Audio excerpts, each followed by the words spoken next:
So, hey, I thought I'd share another exercise using the pentatonic minor pentatonic scale. And we can add this onto the G to C little progression exercise with the double stops that we did before. This will be a way to kind of put more of the blues scale together.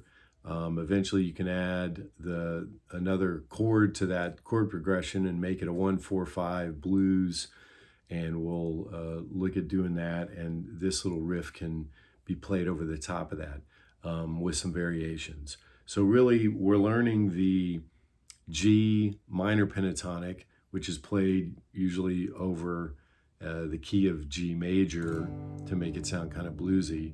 So over that straight G chord, you're going to play the minor pentatonic.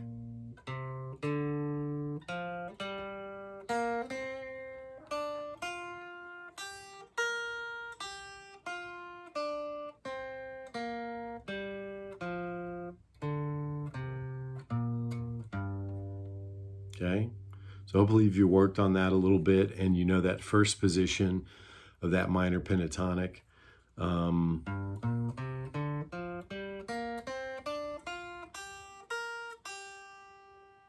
Usually ending on the 1. That minor third always sounds kind of good.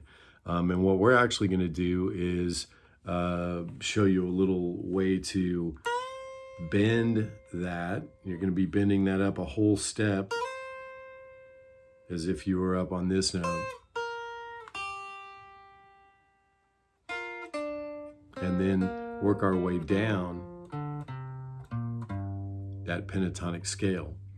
We learn a lot of scales ascending, but I think we play more of them descending when we actually start playing over things, you know.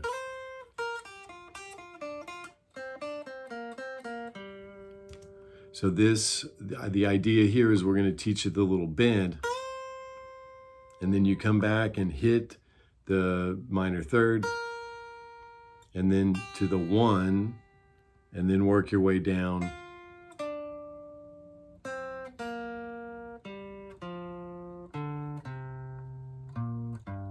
the pentatonic scale.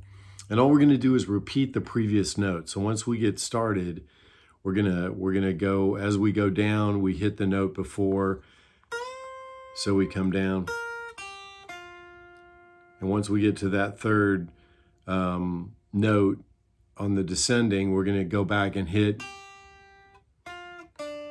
and then previous, previous, previous, previous, previous, previous, previous note. Now that goes, if you're playing that in time with a metronome, which you know you should be doing, or certainly keeping very good time if you don't have a metronome or don't want to use one. And it helps obviously if you got a looping pedal, it's going to have a metronome in it. You can do your loop of that G and C chord progression, or a blues chord progression in G, and you can do this over the top to keep yourself in time. So if we're doing that more in time, it's going to sound something like.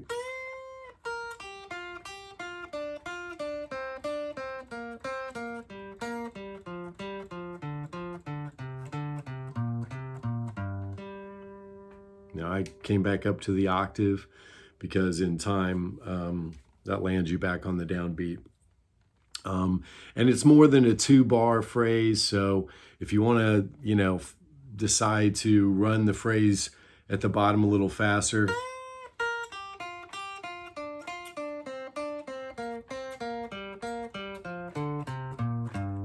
right? You could do something like that to end on an 8-beat 2-bar kind of count, and make it work out so that you can repeat it. And if you've got a looping pedal, it's going to sound a little odd to keep running that pass. But if you're just practicing, then use them all. Sorry, I hit that wrong.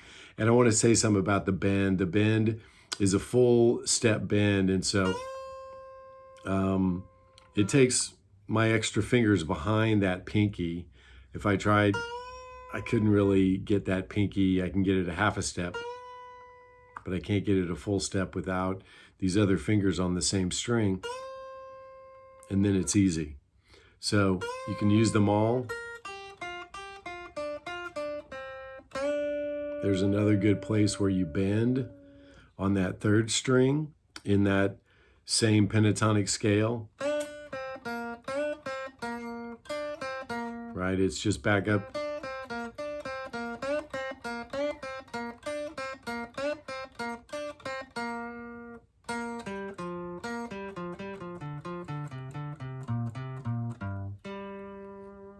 Okay, I've gone on fast through it, sorry.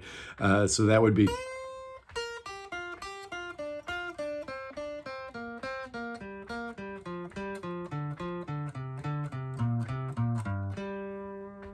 Okay, that's if you use them all, and that's fine, you can come around to that. And anyway, that riff will get you a lot of different things, and you don't have to play it exactly in time like that. You know?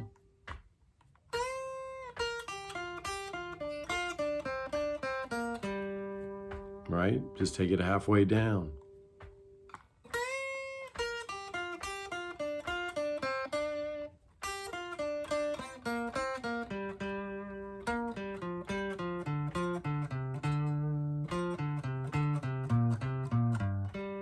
Right? So you can play with that, and it's just another way to use that scale in a way where bouncing back and forth is kind of nice. It keeps telling you what was the previous note, and it keeps those notes in some relationship. So you begin to feel that that shape of that first position pentatonic, minor pentatonic, and get it under your hands. Certainly there are other ones, and you can do the same for all those positions, but that's a good exercise to get you going on that. All right, thanks.